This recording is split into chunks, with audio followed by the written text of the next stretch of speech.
আজি এটা কেবিনেটত সিদ্ধান্ত গ্ৰহণ কৰা হয় যে অহা প্ৰথম বহাগৰ পৰা চৰকাৰৰ যিমান ট্ৰান্সফাৰ অৰ্ডাৰ ওলাব, পোষ্টিং ওলাব, গাইডলাইনছ ওলাব, ৰুলছ ওলাব, ৰেগুলেশ্যন ওলাব, নটিফিকেশ্যন ওলাব, অফিচ মেমৰেণ্ডাম ওলাব, এই গোটেইবিলাকতে ইংৰাজীৰ লগতে অসমীয়াও ইয়াত সংলগ্ন কৰিব লাগিব।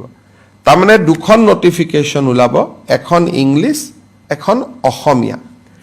কেছ হ'লে, লিগেল প্ৰব্লেম হ'লে সি ইংলিছখন মান্য হ'ব, কাৰণ লিগেল লেংগুৱেজৰ কাৰণে ইংলিছখন।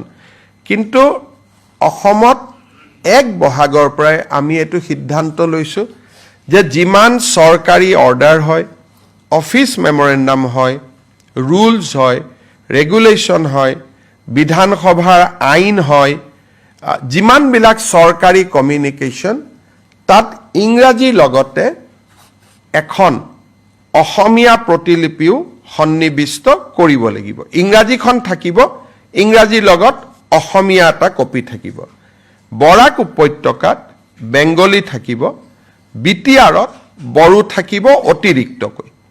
অৰ্থাৎ বৰাক উপত্যকাত বঙালী থাকিব, বিটিএডিত বড়ো থাকিব, আৰু সমগ্ৰ অসমতে ইংৰাজী আৰু অসমীয়া। এই ব্যৱস্থাটো আজি কৰা হৈছে, আৰু সদৌ অসম ছাত্ৰ সন্থাৰ লগত আমাৰ আলোচনা হৈছিল। Justice BK. শৰ্মা কমিটিৰ এইটো অনুমোদন আছিল। ৰাজ্য চৰকাৰে অহা 1 এপ্ৰিলৰ পৰা কাৰ্যকৰী হোৱা কৰি 15 এপ্ৰিল 1 বহাগৰ পৰা কাৰ্যকৰী হোৱাকৈ ইয়াক ৰূপায়ণ কৰাৰ বাবে নিৰ্দেশ দিছে। আমি চৰকাৰী অফিচাৰসকলক কৈছোঁ যে প্ৰথম অৱস্থাত ভাচিনী বুলি এটা এপ আছে, য'ত অসমীয়া, বড়ো, বেংগলী 3টা ভাষাই উপলব্ধ হয়, তাক ব্যৱহাৰ কৰক, আৰু লাহে লাহে তেওঁলোকে নিজাকৈ লিখিব পৰা হৈ যাব।